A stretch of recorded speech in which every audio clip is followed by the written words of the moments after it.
Hello everyone, welcome to क्या सकते short में आपका बहुत बहुत स्वागत है। तो फ्रेंड्स, आज मैं लेके आई हूँ ऑन डिमांड ये वीडियो जो कि है आपका सुपर टेट का सॉल्व पेपर। दैट मीन्स कि सुपर टीईटी जो आपका लास्ट ईयर क्वेश्चन पेपर आया था उसका मैं मैथ्स का सोल्यूशन लेकर के आई हूँ। आज जो भी आपका पेपर था वो पेपर है मेरे पास, मैंने वो एग्ज़ाम भी दिया था और मैं बता रही हूँ आपको कि उसमें जो है मैथ्स के क्वेश्चन जो आए हुए थे वो किस तरह के थे और उसी लेवल पे आपका जो नेक्स्ट सुपर टीईटी जब भी होगा आपका पेपर जो है उस लेवल को देखते हुए ही बनाया जाएगा। क्योंकि देखिए, एक तरीका होता है किसी चीज़ को पढ़ने का, क्योंकि अगर आपको पता ही नहीं होगा कि प्रीवियस ईयर में किस तरह के क्वेश्चन आपसे पूछे गए हैं तो आप जो है उसकी प्रिपरेशन अच्छे से नहीं कर पाएंगे। तो आज मैं आपको यहाँ पे शो कर रही हूँ जो 20 क्वेश्चन आपके पूछे गए थे सुपर टीईटी में लास्ट ईयर, वो क्वेश्चन हम सॉल्व कैसे करेंगे। तो चलिए देखते हैं, स्टार्ट करते हैं। मेरे पास जो पेपर है उसमें यहाँ से शुरू है 81 नंबर से। तो जो मेरा पहला क्वेश्चन है 81, देखिए। तो जो पहला क्वेश्चन है हमारा वो है आपका यहाँ पे 81 नंबर क्वेश्चन। देखिए, क्वेश्चन मैंने आपको यहाँ पे इंग्लिश और हिंदी दोनों लैंग्वेजेस में मैंने क्वेश्चन यहाँ पे लिख दिया है। मैं आपको क्वेश्चन पढ़ के ही बता रही हूँ कि आपको करना क्या है। तो इससे ये होगा कि जो दोनों लैंग्वेज के बच्चे होंगे वो यहाँ पे पढ़ पाएंगे आसानी से।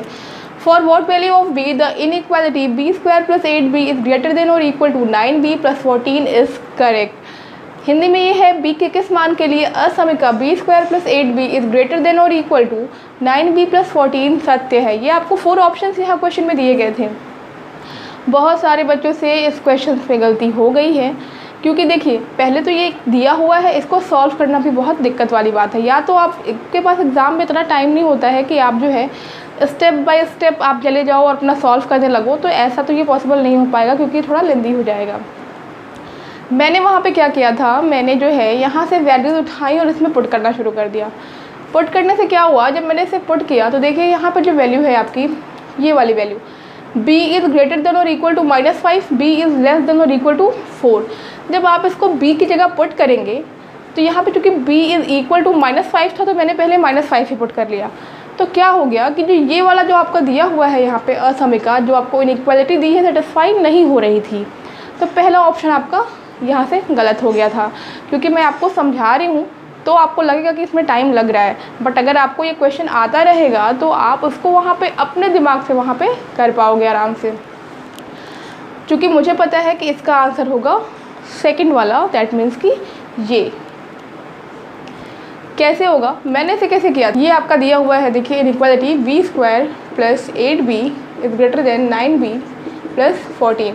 मैंने क्या किया था, b की वैल्यू जो है, देखिए b की वैल्यू बड़ी है 5 से और बराबर भी 5 से है, तो मैंने b की वैल्यू जो है 5 ले ली। 5 अगर लिया, देखिए सेटिस्फाई करता है कि नहीं। जहाँ जहाँ b है वहाँ वहाँ 5 रखना है। 25, 40, 45 प्लस 14, ये आपका आ गया 65 और ये हो गया 59। सेटिस्फाई कर गया। 65 या तो इसके इक्वल होगा या तो इससे बड़ा होगा, तो ये सेटिस्फाई कर रहा है क्योंकि ये इससे बड़ा है। दैट मीन्स कि ये पहला वाला पार्ट सेटिस्फाई हो चुका है। सेकंड वाला कर लेते हैं, b की वैल्यू रख लेते हैं -4, b square plus 8b is greater than equal to 9b plus 14। b की वैल्यू अगर हम -4 रखते हैं तो ये देखिए क्या आएगा यहाँ पे। हमें बस यही देखना है कि वैल्यू सेटिस्फाई कर रही है कि नहीं कर रही है। तो ये हुआ 16, 8 4 जो 32 माइनस के साथ, और ये हुआ आपका 9 4 जो 36 प्लस 14। ये साइन बड़ा है तो माइनस के साथ 16 हो जाएगा, ग्रेटर देन इक्वल टू, ये साइन बड़ा है तो ये माइनस और ये माइनस करेंगे तो 22। अब -22 बड़ा है कि -16, तो जब माइनस के साथ चलते हैं तो जो छोटा नंबर होता है वो बड़ा होता है। तो यहाँ से ये बड़ा है और देखिए ग्रेटर देन का साइन लगा हुआ है, या तो ग्रेटर देन हो और इक्वल टू हो, दोनों में से एक होना चाहिए। तो ग्रेटर देन है, दैट मीन्स कि ये भी आपका सेटिस्फाई कर गया है और ये भी आपका सेटिस्फाई कर गया है। अब आप देख लीजिए कोई और ऑप्शन तो ऐसा नहीं है, तो यहाँ पर भी आपको जो ऑप्शन दिख रहा है थर्ड वाला, b की वैल्यू जो है वो या तो -4 से बड़ी या बराबर है या तो 5 से छोटी या बराबर है। ठीक है, यही चीज़ आ रहा है। तो हम क्या करेंगे, एक दो वैल्यू और रख के देख लेंगे, तुरंत सेटिस्फाई हो जाएगी वैल्यू यहाँ पर। और आप यहाँ पे चाहिए तो b की वैल्यू जो है कह रहा है 5 से बड़ी है और यहाँ कह रहा है b की वैल्यू 5 से छोटी है। तो अगर b की वैल्यू आप 5 से बड़ी रख के देख लीजिए, सेटिस्फाई कर गया, तो यहाँ पे आपका सेकंड नंबर आपका ऑप्शन जो है वो आंसर हो जाएगा। यहाँ हम पुट कर लेते हैं जल्दी से, b square plus 8b is greater than equal to 9b + 14, क्योंकि ये समझाने का क्रम है आपका, इसलिए आपको बड़ा लग रहा होगा ये, लेकिन जब आपको समझ में आ जाएगा क्वेश्चन करना कैसे है तो ये आपको बड़ा नहीं लगेगा। 9 × 8 प्लस 8 नहीं, ये 6 होगा, ये 36 हुआ, ये 48 हुआ, 54 + 14, तो ये हो गया आपका 8 × 6 = 14 और 4 × 4 = 8, और ये हो गया आपका 4 × 4 = 8, और ये सेटिस्फाई कर गया। 84 यहाँ पे देखिए 68 से बड़ा है, दैट मीन्स तो हम ये कह सकते हैं कि यहाँ पे जो आपका ऑप्शन नंबर सेकंड होगा वो यहाँ पे इसका आंसर होगा। तो अब देख लेते हैं क्वेश्चन नंबर 82 हम कैसे करेंगे। सो नेक्स्ट क्वेश्चन है हमारा 82 नंबर क्वेश्चन। देखिए यहाँ पे आपको इंग्लिश में दिख रहा होगा और हिंदी वाला क्वेश्चन भी आपको बोर्ड पे दिख रहा है। तो देख लीजिए, जो भी स्टूडेंट्स इंग्लिश मीडियम के हैं, हिंदी मीडियम के हैं, अपने अकॉर्डिंग जो है क्वेश्चन को देख लेंगे। In the adjoining figure if AB + AC = 5 AD and AC - AD = 8, then the area of the rectangle ABCD is. Hindi वाला क्वेश्चन भी मैं पढ़ दे रही हूँ। फिगर देखिए दिया हुआ है, संलग्न चित्र में यदि AB + AC = 5 AD तथा AC - AD = 8 है तो आयत ABCD का क्षेत्रफल होगा। ऑप्शन दिया हुआ है यहाँ पे 36 स्क्वायर यूनिट, सेकंड है 50 स्क्वायर यूनिट, थर्ड है 60 स्क्वायर यूनिट और फोर्थ है 82 स्क्वायर यूनिट। तो यहाँ पे क्या होगा, सबसे पहले तो हम ये देख रहे हैं कि ये एक रेक्टेंगल दिया हुआ है, तो रेक्टेंगल्स में हमें पता है कि अपोजिट साइड्स आर इक्वल, मतलब कि जो अपोजिट साइड्स होते हैं इसके, जो विपरीत साइड्स होते हैं वो इक्वल होते हैं। तो सबसे पहले हम यहाँ पे ये देखेंगे कि यहाँ पे जो है सोल्यूशन इसका करते हैं। ये सब ओरल भी हो सकता है, लेकिन अगर कोई बच्चा मैथ्स में जैसे इतना ज़्यादा उसको नहीं मैथ्स आती है तो उसे पहले बेसिक समझना पड़ेगा। तो देखते हैं इसके बेसिक से हम कैसे सॉल्व करेंगे इसे। ABCD opposite sides are equal, तो अगर AB x है तो ये भी आपका x होगा। BC AD ये अगर y है तो ये भी y होगा। तो ये हम लिखेंगे सोल्यूशन में इसके। यहाँ पे देखिए AB = CD = x and AD = BC = y, और सपोज कर लेंगे कि जो हमारा AC है वो है z। यहाँ पे हम यूज़ करेंगे by the Pythagoras theorem. By Pythagoras theorem क्या होता है? पाइथागोरस थ्योरम, पाइथागोरस थ्योरम क्या होता है? ये होता है हमारा हाइपोटेनस का square is equal to perpendicular का स्क्वायर प्लस बेस का स्क्वायर। यही होता है, यही तो होता है h का square perpendicular square plus base का स्क्वायर, या हिंदी में बोलते हैं कर्ण का वर्ग इज इक्वल टू लंब का वर्ग धन आधार का वर्ग। ये जो होता है ये कर्ण है, ठीक है, लंब आधार। तो यहाँ पे देखिए ये हो जाएगा आपका z square is equal to x square plus y square, और ये है आपका इक्वेशन नंबर 1। नेक्स्ट हम क्या करेंगे, इस इक्वेशन को लेते हैं। यहाँ पे दिया हुआ है आपको AB given that plus AC is equal to 5AD। AB की जगह क्या है x, AC की जगह क्या है z, और AD की जगह क्या है y। तो यहाँ से अब हम क्या करेंगे, यहाँ से हम करेंगे, यहाँ से हम निकाल लेते हैं z की वैल्यू। तो ये हो जाएगा 5y minus x, squaring both sides. जब हम दोनों तरफ इसको स्क्वायर करेंगे तो जो वैल्यू आएगी हमारे पास वो हो जाएगी z स्क्वायर, और ये हो जाएगा 5y माइनस x का स्क्वायर। z स्क्वायर की वैल्यू हो जाएगी, देखिए ये क्या है a माइनस बी का होल स्क्वायर, क्या होता है a square plus b square minus 2a into b. तो यहाँ से z का स्क्वायर हो जाएगा 25y square plus x square minus 10xy। Equation number second. Equation number 1 और इक्वेशन नंबर 2 दोनों को हम एक साथ यूज़ कर सकते हैं, दोनों का लेफ्ट हैंड साइड में, तो दोनों का जो ये z स्क्वायर इक्वल है, दैट मीन्स कि ये वाला पार्ट भी इक्वल हो जाएगा। तो using 1 and 2, using equation 1 and 2 क्या हो जाएगा, यहाँ से x square plus y square is equal to 25y square plus x square minus 10xy। Solve करेंगे, एक्स स्क्वायर प्लस में है, यहाँ भी प्लस में, इधर जाएगा तो माइनस हो जाएगा ये, या फिर इधर ही लेके आते हैं 10xy को इधर लेके जाते हैं, तो ये हो जाएगा 10xy, और बाकी सारी वैल्यूज़ को इधर लाएंगे 25y square minus y square plus x square minus x square. ये दोनों कैंसिल आउट हो गया। तो यहाँ से हो गया 10xy is equal to 24y square. y यहाँ पे है, यहाँ पे y स्क्वायर है, तो इस y से ये y स्क्वायर का स्क्वायर कट जाएगा, यानी कि एक y कट जाएगा। तो यहाँ पे जो y की वैल्यू आ जाएगी वो आ जाएगी 24/10, या इसे कहेंगे हम 12/5। ये आ गया है x और y की वैल्यू। आपसे पूछा है area of the rectangle, that means कि जो रेक्टेंगल दिया हुआ है उसका क्षेत्रफल क्या होगा। तो जो क्षेत्रफल होता है हमारे रेक्टेंगल का क्षेत्रफल जो होता है वो होता है लेंथ इनटू ब्रेथ। तो अब इसमें आपको देखिए ये वैल्यू AC निकालने की ज़रूरत ही नहीं है, x मिल चुका है, y मिल चुका है, एक लेंथ है और एक ब्रेथ है, बस इन्हीं दोनों का यूज़ करना था आपको। तो अब यहाँ से देखिए x पता हो गया है, y पता हो गया है, तो एरिया ऑफ द रेक्टेंगल क्या हो जाएगा। यहाँ पे जगह नहीं है हमारे पास, तो थोड़ा क्वेश्चन को हम रफ कर रहे हैं।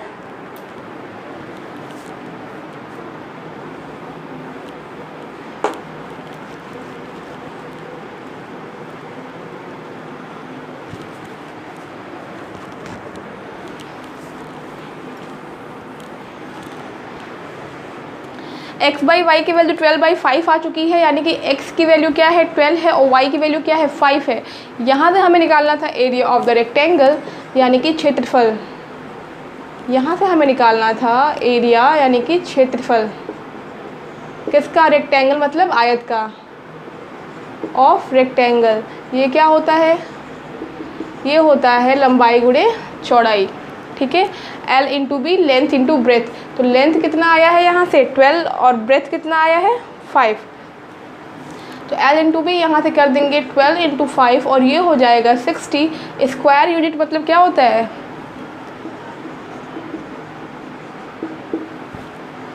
वर्ग, ठीक है ना। तो ये हो गया है आपका 60 स्क्वायर यूनिट और ये है आपका इसका थर्ड वाला ऑप्शन, यानी कि 60 वर्ग इकाई। तो ये आपका ऑप्शन यहाँ से थर्ड वाला मिल रहा है। इसका जो 82 पार्ट था, इसका जो थर्ड नंबर आपका ऑप्शन है वो होगा सही आंसर। ये रहा इसका फुल सोल्यूशन। यहाँ के बाद से इस क्वेश्चन को यहाँ पे किया गया है, दैट मीन्स कि इसका एंडिंग पॉइंट है ये वाला। तो बहुत ही आसान सा क्वेश्चन था। यहाँ पे इतना इजी क्वेश्चन भी नहीं पूछा गया है कि सिर्फ आप क्वेश्चन देख करके उसका आंसर लिख सकते हैं। अगर आपको बेसिक नहीं पता है तो क्वेश्चन आप नहीं कर पाएंगे। तो मेरी ये रिक्वेस्ट है कि आप पहले अपने बेसिक्स को क्लियर करें, तब जा करके आप जो है बड़े बड़े क्वेश्चन को सॉल्व करें। तो ये रहा इसका पूरा सोल्यूशन। देखते हैं क्वेश्चन नंबर 83 हम कैसे करेंगे। सो क्वेश्चन नंबर 83 आपका यहाँ पे लिखा हुआ है, if the height of the cones are in the ratio 1:4 and their diameters are in the ratio 4:5, then what is the ratio of their volumes. Option दिया हुआ है 4:25, 1:16, 1:25 एंड 16:25। हिंदी में ये क्वेश्चन आपका है, यदि दो शंकुओं की ऊंचाइयों का अनुपात 1:4 है, यानी कि 1:4 है, और उनके व्यासों में अनुपात 4:5 का है, तो उनके आयतनों का अनुपात क्या होगा। तो जो बच्चे हिंदी मीडियम वाले हैं पहले तो ये समझ लें, कोन को हिंदी में शंकु कहते हैं, हाइट मीन्स ऊंचाई हो गया है, यहाँ पे डायमीटर मतलब क्या हो गया, व्यास हो गया है, और यहाँ पे देखिए आपको पूछा है वॉल्यूम मतलब कि आयतन का अनुपात क्या होगा। आयतन, तो पहले तो ये जानना है कि what is the volume of the cone, मतलब कि शंकु का आयतन क्या होता है। जो शंकु का आयतन होता है वो होता है आपका 1/3 πr²h, ठीक है। मेंसुरेशन का क्वेश्चन है ये।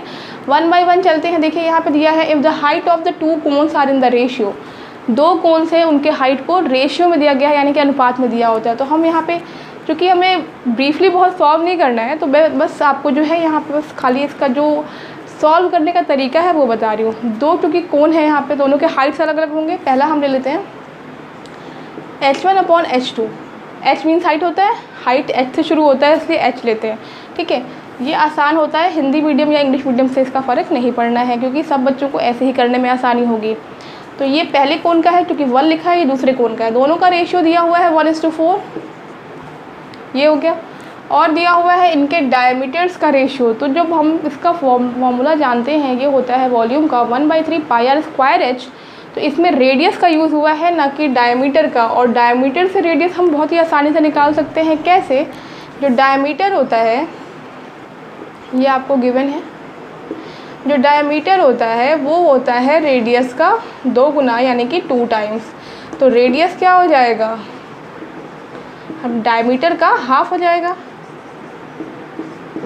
तो यहाँ से हम निकाल सकते हैं रेडियस का रेशियो। तो चूँकि हमारे डायमीटर का जो रेशियो दिया हुआ है, यहाँ से दिया हुआ है गिवन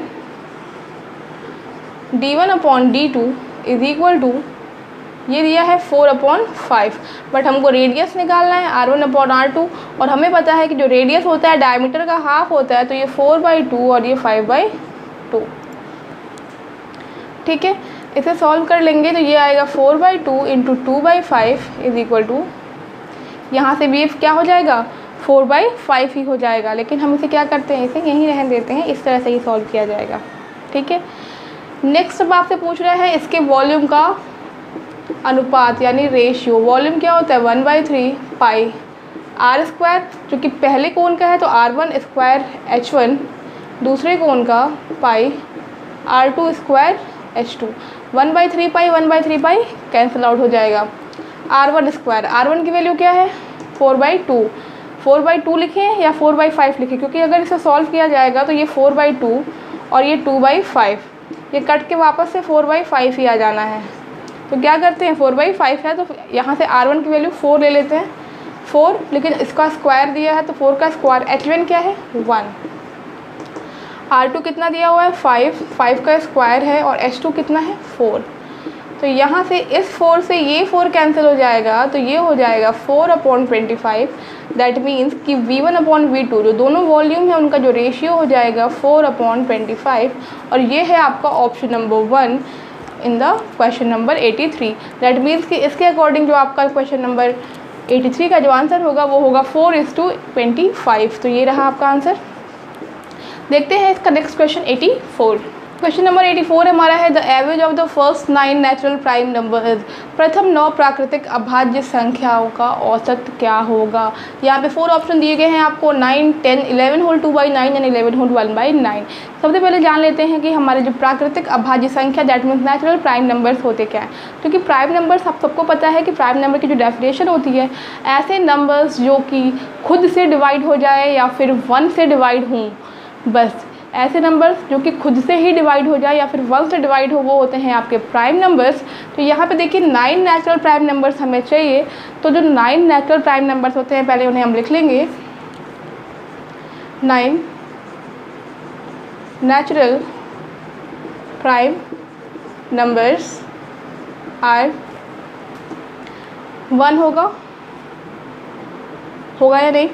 अब देखिए पहले तो हमें देखना है कि 1 होगा या नहीं होगा। नहीं होता है, क्यों? क्योंकि 1 नंबर जो है इसे हम प्राइम नंबर में नहीं काउंट करते हैं। तो इसकी स्टार्टिंग कहाँ से करेंगे 2 से करेंगे। 2 खुद से भी डिवाइड हो जाता है और 1 से भी हो जाता है, 3 भी हो जाता है। 4 नहीं होगा क्योंकि 4 का डिवीज़न और भी हो सकता है ना, 2 से भी हो सकता है, 4 से भी हो सकता है। 5 खुद से डिवाइड होगा और 1 से भी।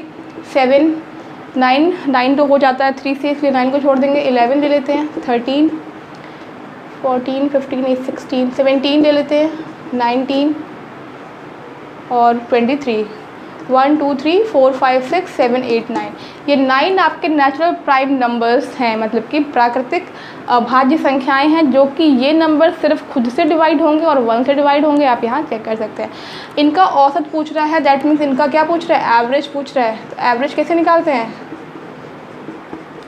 जो नंबर दिए होते हैं उनका एडिशन करके जो नंबर ऑफ़ टर्म्स होते हैं उनसे डिवाइड कर देते हैं। तो इनका पहले एडिशन कर लेंगे। 2 + 3 + 5 + 7 + 11 + 13 + 17 + 19 + 23 डिवाइडेड बाई कितने हैं 9 हैं। इन्हें ऐड कर लेते हैं। जब ऐड करेंगे देखिए क्या हो जाएगा। ये देखिए 9, 3 12, 12 7 19, 22 23, 23 7 30 हो गया। ये 5 35 और ये 5 40। ये 4 बचा। 4 5 6 7 8 9 10। ये आपका आ चुका है 100/9। दैट मीन्स कि जहाँ पर 9 होगा नीचे वही वाला आंसर होगा। अब या तो ये श्योर हो चुका है कि या तो 3rd होगा या तो 4th होगा। डिवाइड कर लेते हैं इसे। तो ये हो जाएगा आपका 9 1 जा 9, फिर होगा 9 1 जा 9, और ये आपका जो बचेगा यहाँ पे वो क्या हो जाएगा। यहाँ से देखिए किया हमने 9 1 जा 9 किया, फिर यहाँ 1 बचा, फिर ये 0 बचा, फिर 9 1 जा 9 किया। तो ये हो गया आपका 11 होल 1/9। दैट मीन्स कि जो इसका आपका आंसर आएगा वो आएगा 11 होल 1/9, और ये है आपका ऑप्शन नंबर 4th। तो इस तरह से हम निकालते हैं यहाँ पे एवरेज यानी कि औसत। अब देखते हैं इसका क्वेश्चन नंबर 85। तो ये रहा आपका क्वेश्चन नंबर 85। यहाँ पे देखिए हिंदी और इंग्लिश से कोई मतलब नहीं है, ज़्यादा कुछ यहाँ पे स्टेटमेंट दिया नहीं गया है, सिर्फ ये दिया गया है कि if 2√2916 is equal to 54, that means कि इसकी वैल्यू 54 है तो इसकी वैल्यू क्या होगी। ठीक है, इसके ऑप्शंस आपको दिए गए हैं, मैं यहाँ पर लिख रही हूँ 5.9994, सेकेंड इसका ऑप्शन है 5.4554, थर्ड ऑप्शन इसका दिया हुआ है आपको 5.4545 और जो फोर्थ वाला ऑप्शन दिया गया है वो है 5.9449। इसमें हमें करना क्या है, बहुत ही अच्छा सा क्वेश्चन है, सिर्फ डेसिमल का ही यहाँ पे क्या करना है, यूज़ करके इसे सॉल्व करना है। मतलब कि पूरा ट्रिक जो है वो डेसिमल पे ही दिया गया है। मतलब कि √2916 को हम 54 लिखते हैं।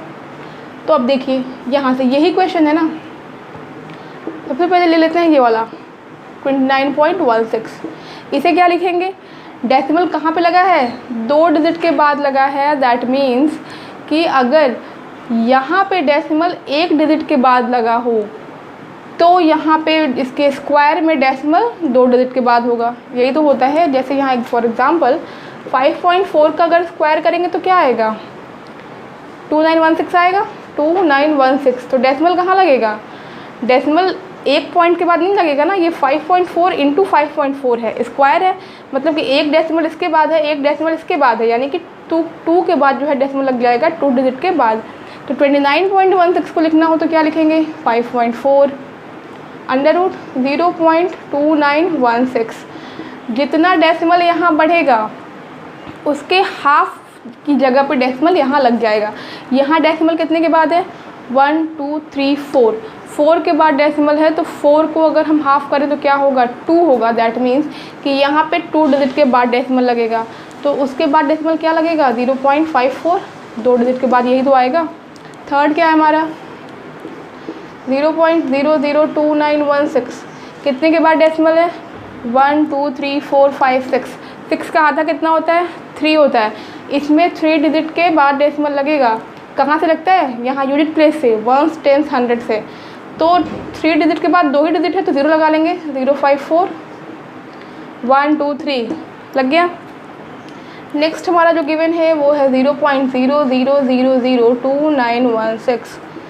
यहाँ पे कितने डिजिट हैं, 1 2 3 4 5 6 7 8, 8 डिजिट के बाद डेसिमल है, यानी कि 8 का हाफ कितना होता है, 4 होता है। तो डेसिमल कहाँ लगेगा, 4 डिजिट के बाद लगेगा। That means 1 2 3 4। अब इन्हें हमें सबको क्या करना है, ऐड करना है। तो ऐड कर लेते हैं 0.0054, 0.054, 0.54 और 5.4। इसे ऐड करना था तो ये 4 हो चुका है, यहाँ से ये 9 हुआ है, यहाँ से भी ये 9 हुआ है, यहाँ से ये 9 हुआ है और ये हुआ है 5।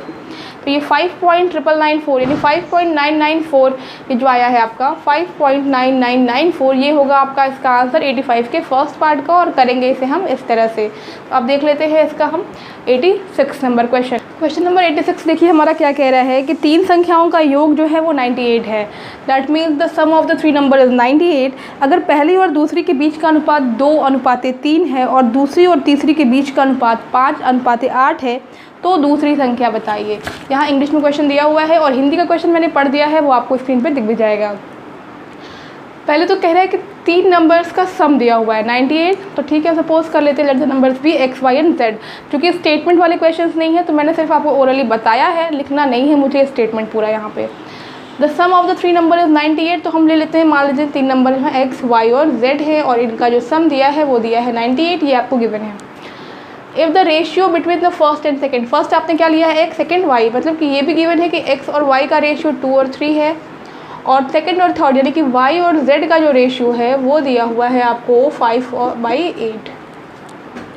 ये z लिखा हुआ है, ठीक है।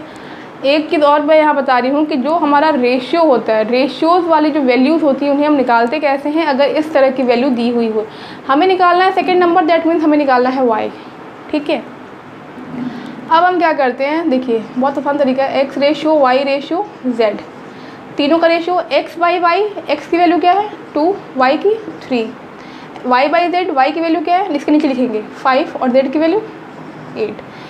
x y z तीनों की अब रेशियो में वैल्यू कितनी हो गई, मल्टीप्लाई कर लेते हैं। देखिए 5 2 जा 10, 5 3 जा 15, 8 3 जा 24। तो ये हो चुकी है वैल्यू यहाँ पे रेशियोज़ में x ratio y ratio z। अब हमें निकालना क्या है, y की वैल्यू। तो y इज इक्वल टू हो क्या जाएगा, y का रेशियो कितना है 15 डिवाइड बाई टोटल कितना है 10 + 15 + 24, 10 + 15 + 24 मल्टीप्लाई बाई तो तीनों का सम होता है 98। ठीक है, इसी तरह से करते हैं। अगर रेशियो निकालना हो तो y की वैल्यू जिसकी निकालनी होती है वो ऊपर होता है, y की निकालनी है तो y का 15 ऊपर, x का निकालना होता है तो x का 10 ऊपर। बाकी ये सारे प्रोसेस जो है सब में सेम रहेंगे। नीचे क्या होता है, सारे रेशियोज़ का सम होता है।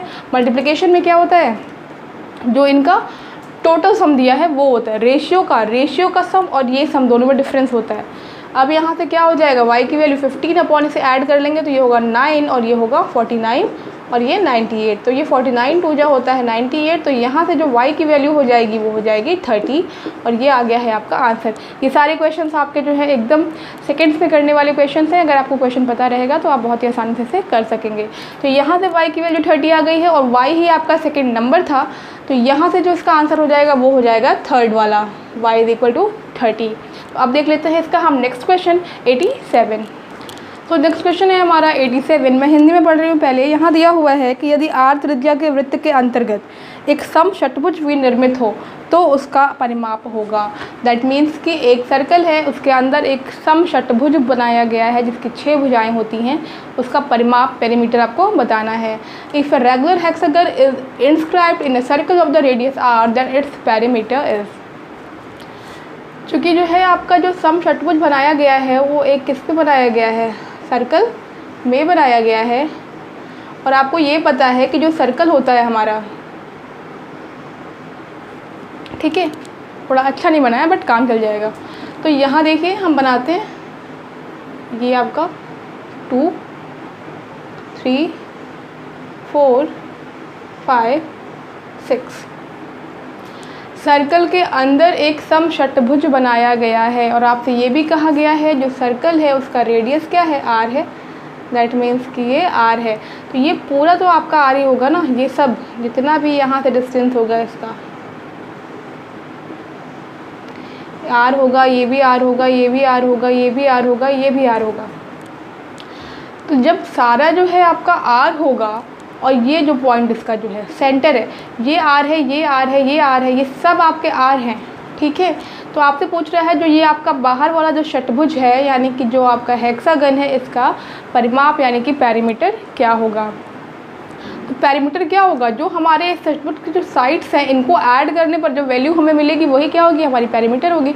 तो ये सारी वैल्यूज़ चूँकि r है आपके, ये वाली, ये वाली, ये वाली, ये वाली, ये वाली वैल्यूज़ भी आपकी सारी r हो जाएंगी। ठीक है, ये वाली सारी वैल्यूज़ आपकी r हैं तो ये वाली वैल्यू भी r हो जाएगी। ठीक है, क्योंकि यहाँ पे जो ट्रायंगल बन रहे हैं ये सारे देखिए, दोनों का जो रेडियस है वो क्या है, सबका सेम बन रहा है, सबका सेम बन रहा है। तो क्या हो जाएगा, इनके सारे साइड्स जो हैं वो इक्वल हो जाएंगे, यानी कि ये r है, ये r है, तो ये सारे r हो जाएंगे। तो कितने टाइम्स r बन रहा है, 1 2 3 4 5 6 टाइम r बन रहा है। दैट मीन्स कि ये इस तरह से इसका पेरीमीटर निकलेगा और ये हो जाएगा आपका 6r, 1 2 3 4 5 6। तो यहाँ से जो इसका आंसर बनेगा वो आपका बनेगा 6r, जो कि पहला वाला आंसर है आपका क्वेश्चन नंबर 87 का। नेक्स्ट क्वेश्चन देखिए, आपका क्वेश्चन नंबर 88 है। The in centre of a triangle is determined by. किसी त्रिभुज के अंतः केंद्र को सुनिश्चित किया जाता है, पहला अभिलंबों से यानी कि एल्टीट्यूड से, सेकंड है कोणों के अर्धकों से द एंगल बाइसेक्टर्स से, थर्ड है माध्यिकाओं से यानी कि मीडियन से, और फोर्थ है भुजाओं के लंबार्धकों से यानी परपेंडिकुलर बाइसेक्टर ऑफ साइड्स। तो देखिए जो इन सेंटर ऑफ द ट्रायंगल होता है, इन सेंटर ऑफ द ट्रायंगल इसका मतलब ये होता है कि the angle bisector of the internal angles of the triangles. That means कि जो आपका ट्रायंगल होता है, ट्रायंगल जो आपका होता है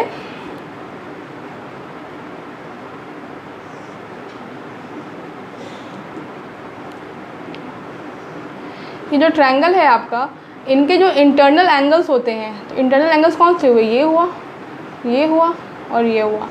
इनके जो इंटरनल एंगल्स होते हैं, जो इनका बाइसेक्टर होते हैं, वही क्या, उनको क्या कहा जाता है, incenter of a triangle. That means the incenter of a triangle means the angle bisector of interior angle of triangle. मतलब कि क्या हुआ, कोणों के अर्धकों से, दैट मीन्स यही होते हैं आपके एंगल बाइसेक्टर, और इसका सेकंड नंबर आपका ऑप्शन यहाँ पे होगा। तो अब देख लेते हैं नेक्स्ट क्वेश्चन हम, जो है हमारा 89 क्वेश्चन है। तो नेक्स्ट क्वेश्चन है हमारा question number 89, the value of the 1001 power 3 is. That means कि 1001 के पावर 3 है, इसका आपको मान बताना है। ये आपके 4 ऑप्शन दिए गए हैं। तो डायरेक्टली या तो अब जैसे जिसे नहीं पता होगा वो क्या करेगा, 1001 को 3 टाइम मल्टीप्लाई कर लेगा, आंसर उसका भी आ जाएगा। तो आप ऐसे भी कर सकते हो। एक और तरीका है वो मैं बता रही हूँ। 1001 को हम क्या लिख सकते हैं, 1000 + 1 लिख सकते हैं, और इसके पावर क्यूब। अब ये जो बन रहा है वो बन रहा है आपका फॉर्मूला a + b के होल क्यूब का। फॉर्मूला होता है a³ + b³ + 3ab in the bracket a + b। मुझे लगता है ज़्यादा आसान पड़ेगा उससे। पुट कर लेते हैं a³ + b³ + 3a × b in the bracket a + b। तो इसका क्यूब क्या हो जाएगा, इसका क्यूब क्या हो जाएगा, मतलब कि 3 टाइम्स मल्टीप्लाई उसका, यानी कि ये कितने टाइम्स हो जाएगा, 9 टाइम्स। 1 2 3 4 5 6 7 8 9 + 1 + 3000, और ये आपका 1001। इतना हो चुका है। बस अब कुछ नहीं करना है, ज़्यादा इसमें मल्टीप्लिकेशन था ही नहीं। अगर किसी और तरह से करेंगे तो शायद थोड़ी दिक्कत हो जाए। यहाँ पे 1 प्लस है तो यहाँ 1 प्लस कर लेते हैं, प्लस इसका मल्टीप्लाई करेंगे तो 3003 और ये 000। अब इन्हें हम ऐड कर लेते हैं तो 1 2 3 4 5 6 7 8 और ये 9।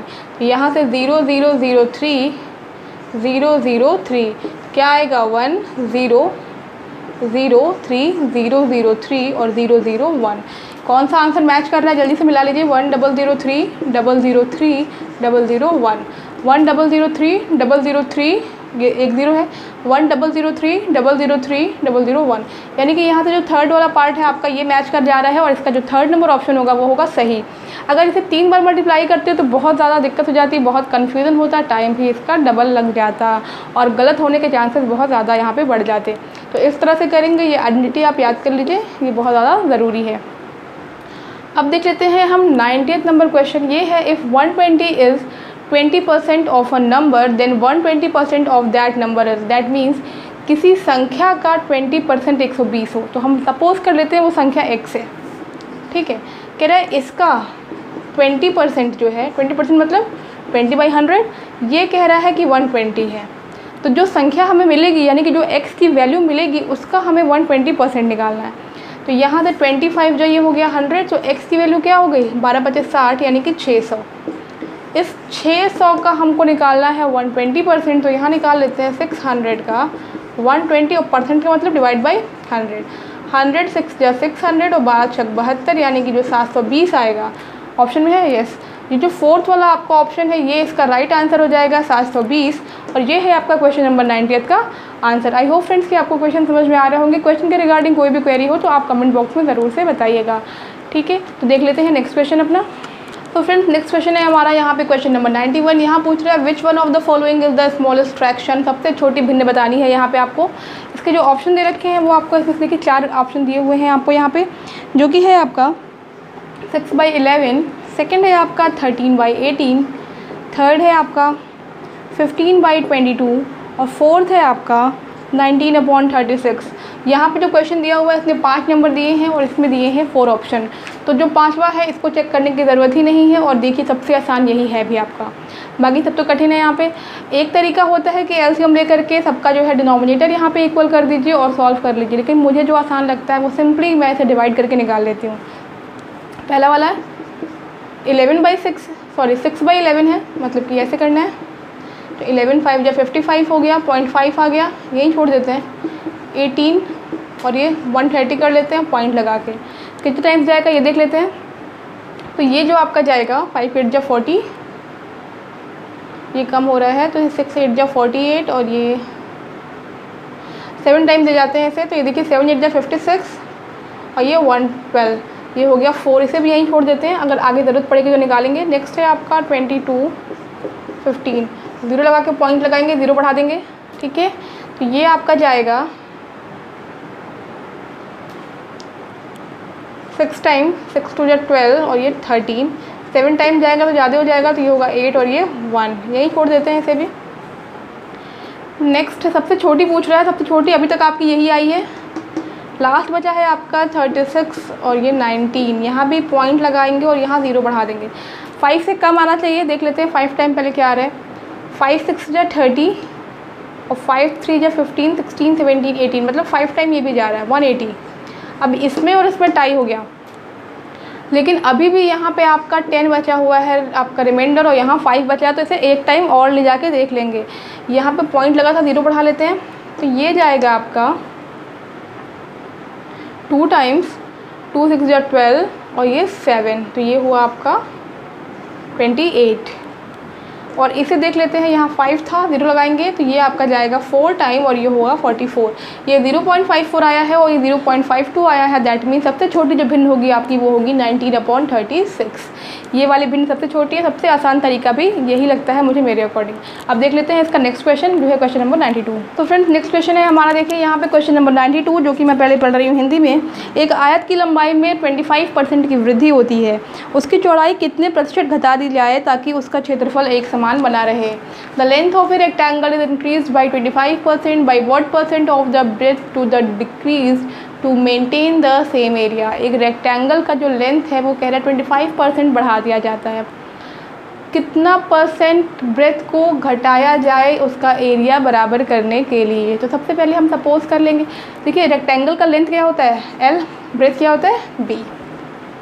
हम सपोज कर लेते हैं कि जो इसका लेंथ है वो है आपका 100 मीटर और जो ब्रेथ है वो है 50 मीटर।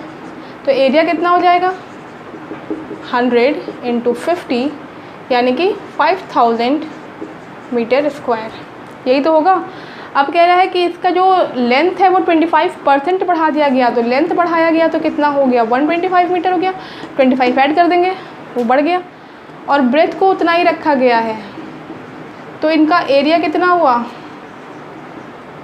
ये हो गया 125 × 50 और ये हो गया 6250 मीटर स्क्वायर। मतलब कि लेंथ को बढ़ाने पे एरिया में इतना चेंज हुआ है। तो कह रहे हैं कि कितना इसका जो है ब्रेथ यानी कि चौड़ाई को कम किया जाए ताकि एरिया सेम मेंटेन हो जाए। तो देखिए हम क्या करेंगे, एरिया को सेम करना है, यानी कि जो बड़ा वाला है इसमें छोटा वाला माइनस करेंगे तभी तो निकलेगा। 6250 माइनस 5000 डिवाइड बाई कितना 6250 × 100, ठीक है। इतना बढ़ रहा है तो इससे ही हमें डिवाइड करना पड़ेगा, जितना बढ़ रहा है उससे ही हमें क्या करना पड़ेगा, डिवाइड करना पड़ेगा। तो ये हो जाएगा आपका यहाँ से 1250 डिवाइडेड बाई 6250, 0 0 कैंसिल आउट हो गया, ये हुआ 100। तो ये हुआ आपका यहाँ 25 5 जा 125 और 25 25 जा 625, ये हुआ 5 5 जा 25 और ये आ गया है 100/5 और यहाँ से ये हो जाएगा 20, यानी कि जो ब्रेथ है उसे 20% अगर हम डिक्रीज़ कर दें तो एरिया क्या हो जाएगा, सेम मेंटेन हो जाएगा। दैट मीन्स का जो इसका आंसर होगा वो होगा आपका सेकंड वाला 92 का सेकंड पार्ट आपका आंसर है, जो कि है 20%। तो अब देखते हैं हम नेक्स्ट क्वेश्चन कैसे करेंगे। नेक्स्ट क्वेश्चन है आपका क्वेश्चन नंबर 93 कि 1.27 बार इज इक्वल टू क्या होगा। तो देखिए ये जो क्वेश्चन है, ये जो क्वेश्चन है आपके CBSE बोर्ड के क्वेश्चन है, क्लास 9th में पूछा गया क्वेश्चन है। ये सब क्लास 9th की बुक से क्वेश्चन दिया गया है आपको। तो यहाँ पे जैसे क्योंकि वहाँ पे बहुत ही ब्रीफली से पढ़ाया जाता है, यहाँ पे आपको जैसे इतना टाइम नहीं रहता है एग्ज़ाम में कि आप इसे एकदम स्टेप वाइज स्टेप करें।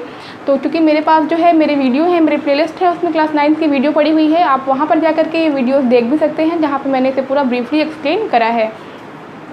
मैं यहाँ कोशिश करूँगी कि इसे मैं इस तरह से समझा दूँ ताकि आप इसे समझ जाएं। पहले समझ लीजिए बार का मतलब क्या होता है। बार का मतलब होता है कि वो नंबर, जिन नंबर्स के ऊपर ये बार लगा हुआ है वो नंबर बार बार रिपीट हो रहे हैं। दैट मीन्स कि यहाँ पे let x is equal to 1.27 बार। बार का मतलब होता है कि जो ये 27 है वो बार बार रिपीट हो रहा है। ये इक्वेशन नंबर 1, ठीक है। नेक्स्ट स्टेप हम क्या करते हैं, जो नंबर हमारा रिपीट हो रहा है उतने ज़ीरो वाले नंबर से हम क्या करते हैं, दोनों साइड से मल्टीप्लाई कर देते हैं। कितने नंबर रिपीट हो रहे हैं, 2 नंबर रिपीट हो रहे हैं, तो 2 ज़ीरो वाले नंबर से 2 ज़ीरो वाला नंबर कौन सा होता है, 100। करते हम लोग 10, 100, 1000, 10,000 इनसे ही है, ऐसा नहीं है कि 2 ज़ीरो वाला नंबर 200 है तो उससे कर दिया। करना हमें किससे है, 10, 100, 1000 इस तरह से ही करना होता है। तो 2 नंबर से है तो क्या करेंगे, मल्टीप्लाई इक्वेशन नंबर 1 बाई 100। क्यों 100 से कर रहे हैं, बिकॉज 2 नंबर रिपीट हो रहे हैं, तो 2 नंबर रिपीट हो रहे हैं तो 2 ज़ीरो वाले नंबर से हम मल्टीप्लाई करेंगे। तो ये हो जाएगा 100x is equal to 1.2727 multiply by 100, और ये आएगा आपका 100x is equal to 127.27 equation number 2।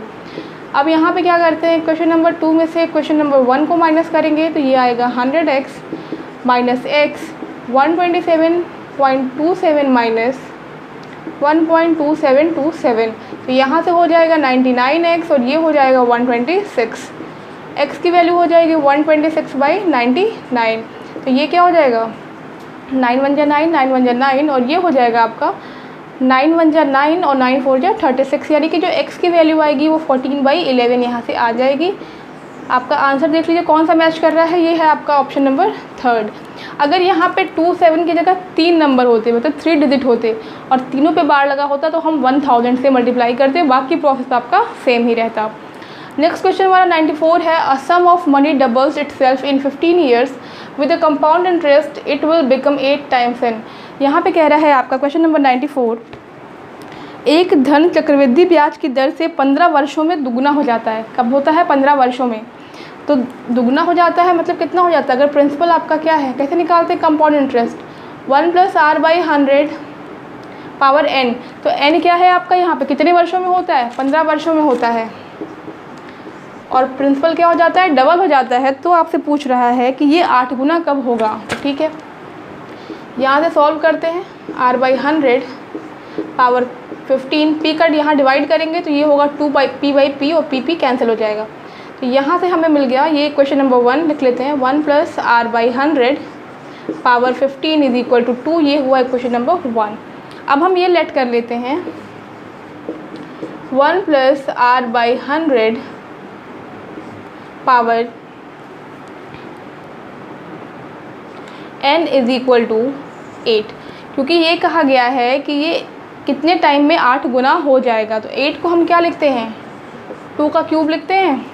अब इक्वेशन नंबर 1 को हम यहाँ यूज़ कर लेंगे, जहाँ 2 है, 2 की जगह हम ये वाली वैल्यू लिख लेंगे। तो ये वाली वैल्यू जब लिखेंगे तो 1 + r/100 पावर n, और 2 की जगह हम लिखेंगे 1 + r/100 पावर 15, और ये 3 पहले से ही है। तो ये पूरा पोर्शन जो हो जाएगा आपका, ये क्या हो जाएगा, मैं क्वेश्चन ही रफ कर रही हूँ यहाँ पे,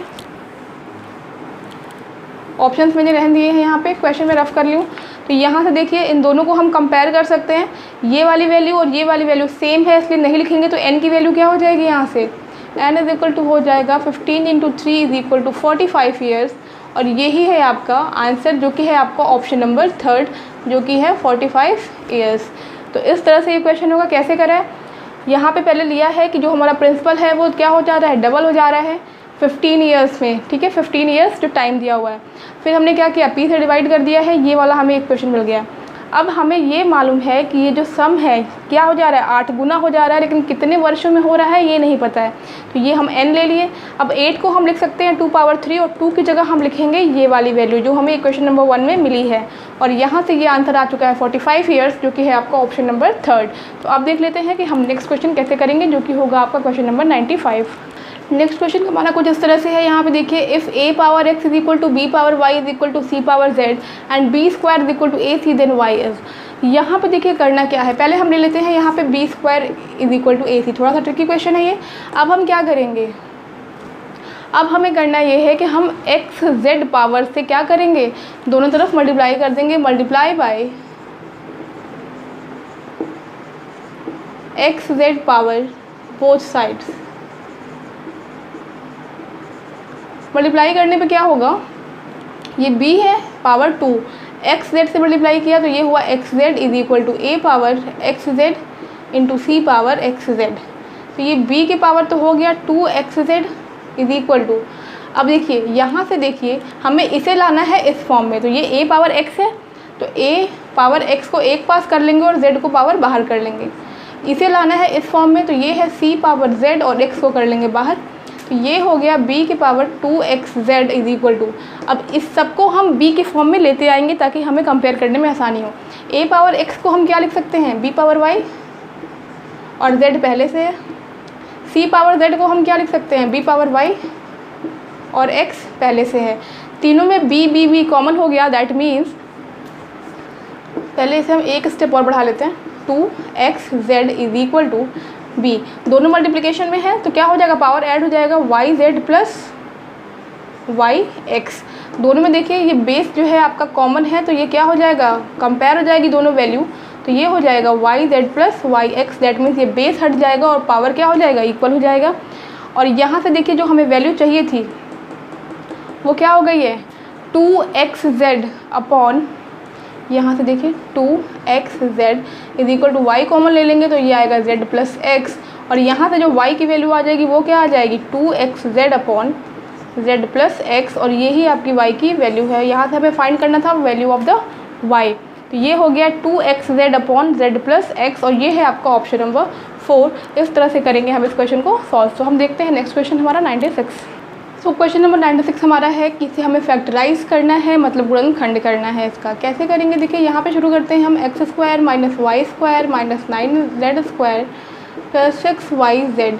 तो स्टेप बाय स्टेप करते हैं, x square minus y square minus 3, यहाँ देखिए 9 किसका स्क्वायर होता है, 3 का, और z किसका स्क्वायर होता है, z का, तो 3z स्क्वायर लिखेंगे प्लस इसे हम ब्रेक करते हैं a प्लस बी का होल स्क्वायर या फिर a माइनस बी के होल स्क्वायर में।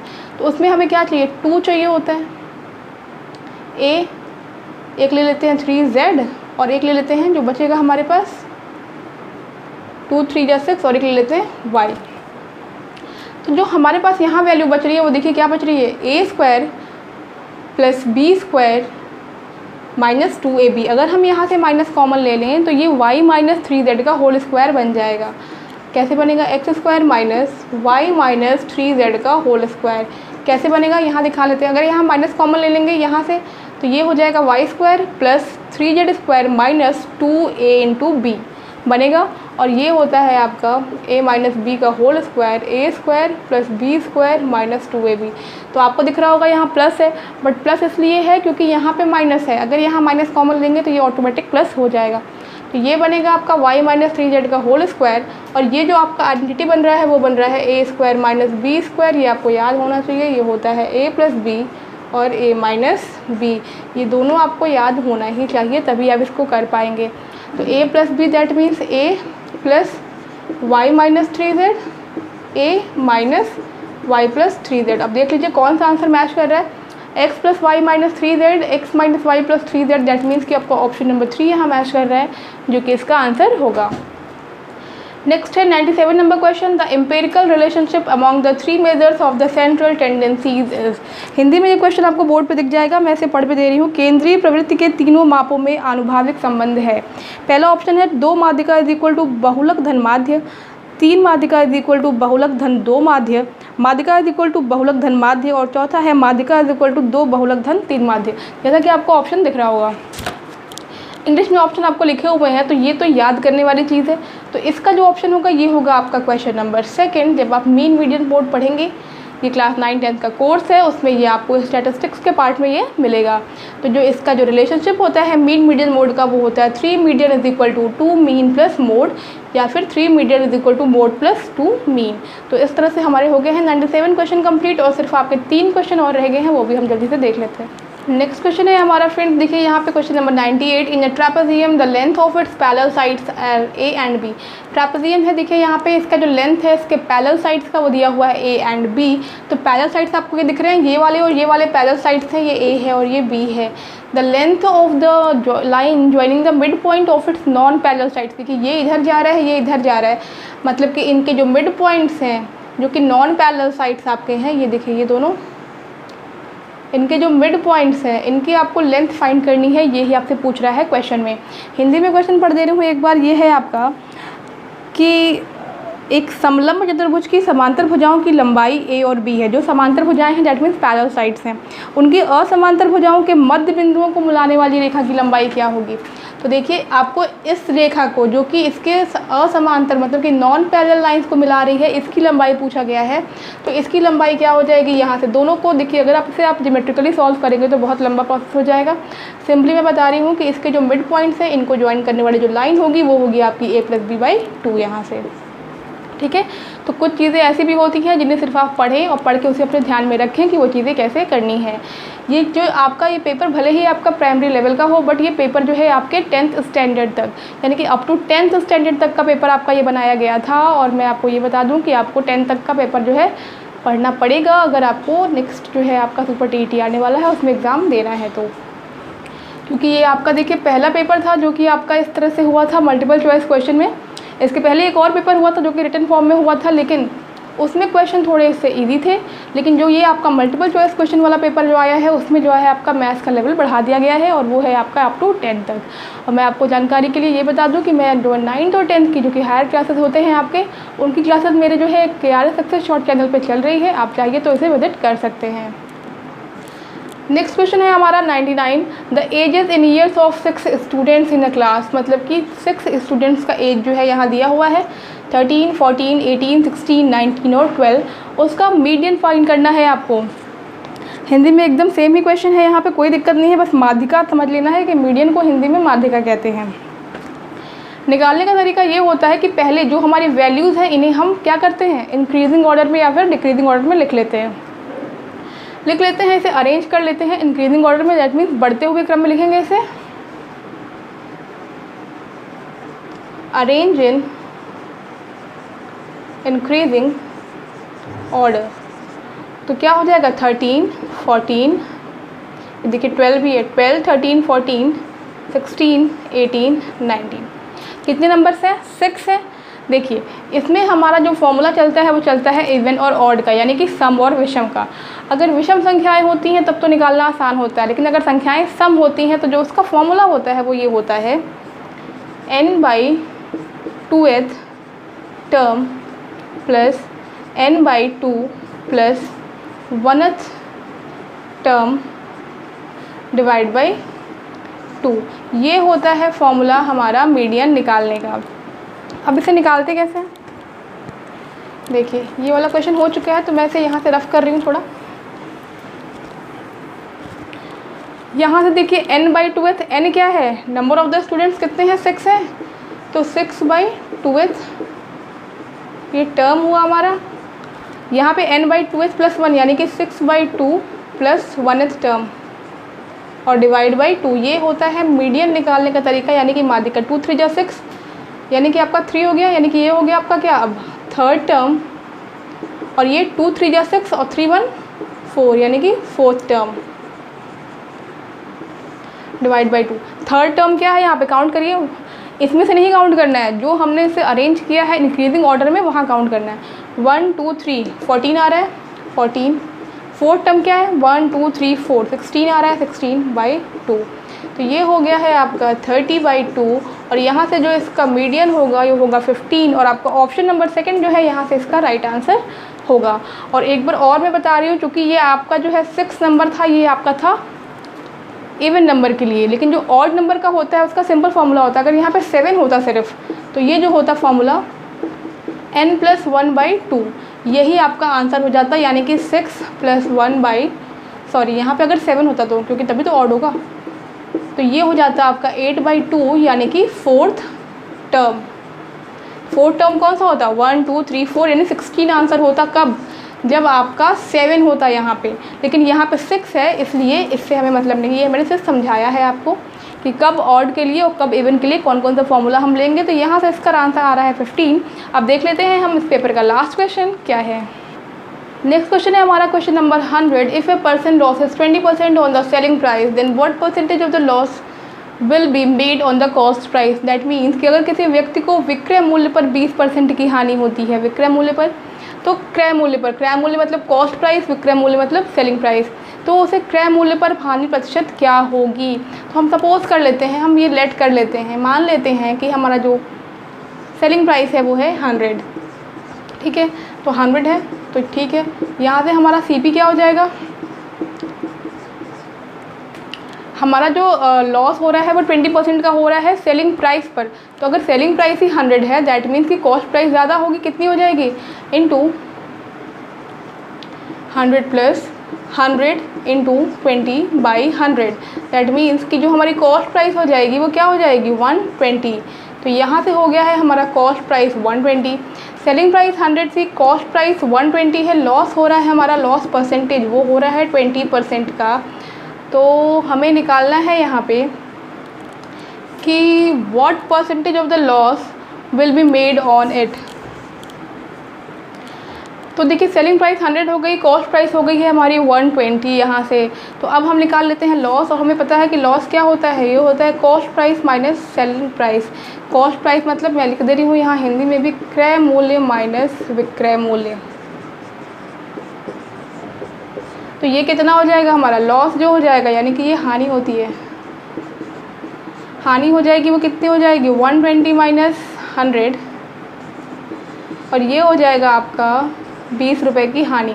अब आपसे पूछ रहा है लॉस परसेंट निकालिए। लॉस परसेंट का फॉर्मूला होता है loss upon cost price into 100, या इसे हिंदी में लिखते हैं हानि भागा क्रय मूल्य गुणे 100। यहाँ से निकाल लेते हैं, लॉस हमारा कितना आया है 20 आया है, कॉस्ट प्राइस आया है 120, और यहाँ से ये हो गया है 100, तो ये हो गया है 2 6 12, और ये निकल के आ गया 100/6, जिसे लिखेंगे 2 3 6, और ये 50, यानी कि 50/3%। ये हो गया है आपका यहाँ से हानि प्रतिशत, यानी कि लॉस परसेंटेज, ये हो गया 50/3, और ये है आपका ऑप्शन नंबर 4। तो यहाँ से आपका ऑप्शन नंबर 4 जो है वो सही होगा। कैसे निकाले हैं, सेलिंग प्राइस सपोज़ किया है कि 100 रुपीज़ है, तो कॉस्ट प्राइस कितना हो जाएगा, उससे अधिक हो जाएगा, तभी हमें लॉस हो रहा है। तो ये क्या हो जाएगा, 100 का 20 टाइम्स करके इससे ऐड कर देंगे, तो ये हुआ 120। अब हमें पता है लॉस का फॉर्मूला होता है क्रय मूल्य माइनस विक्रय मूल्य, यानी कि cost price minus selling price, जो कि आ गया है 20। लॉस परसेंट का यानी हानि परसेंट का जो फॉर्मूला होता है वो होता है loss upon cost price into 100, यानी कि हानि अपॉन क्रय मूल्य गुणे 100, और यहाँ से जो वैल्यू आई है वो आई 50/3%, और जो कि है आपका ऑप्शन नंबर 4। तो ये रहा आपका फुल सोल्यूशन, जो कि सुपर TET के एग्ज़ाम में पूछे गए आपके ओरिजिनल क्वेश्चंस हैं। मेरे पास पेपर था तो मैंने पेपर से ही सारे क्वेश्चंस आपको बता दिए हैं। आई होप फ्रेंड्स कि आपको ये क्वेश्चन सारे समझ में आ गए होंगे, वीडियो समझ में आ गया होगा। अब आप तैयारी कर सकते हैं आगे अपनी सुपर TET की, और देखिए किस तरह के लेवल के क्वेश्चन आपसे पूछे गए हैं। आपको अप टू 10th तक का जो है कुछ इंपॉर्टेंट जो सिलेक्टेड चैप्टर्स हैं वो ही पढ़ने हैं। ऐसा नहीं है कि आप 9th और 10th की बुक उठाइए और पढ़ने बैठ जाइए, इस तरह से नहीं। जो सिलेक्टेड चैप्टर्स हैं, क्योंकि पेपर इसीलिए कराया जाता है ताकि आप ये देख सकें किस तरह के क्वेश्चन आपसे पूछे जा रहे हैं।